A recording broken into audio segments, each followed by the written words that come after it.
Hello mga ka-idol, so ngayon magbibigay na naman ako ng tips mga ka-idol, no?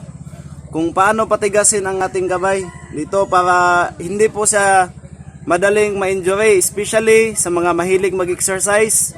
Sa baguhan pa lang na nagsisimula sa boxing. So para po hindi kayo dito injury, so meron talagang exercise. So ngayon ipapakita ko sa inyo na kung paano i-execute ang exercise na to. Push up lang siya pala mga ka-idol, pero ganito.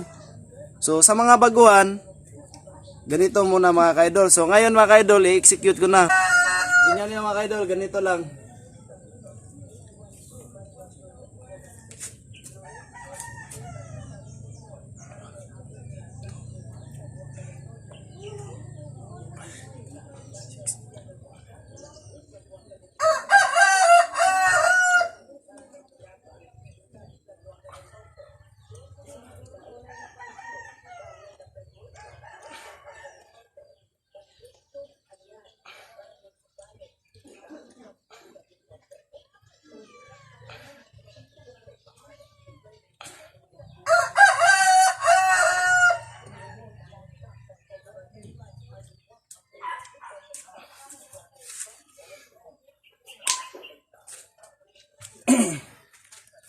So, yun lang kadali mga ka-idol.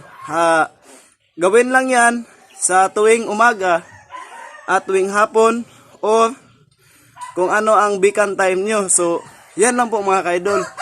At pakishare, comment, and react na rin mga ka-idol. Maraming salamat po. Bye-bye.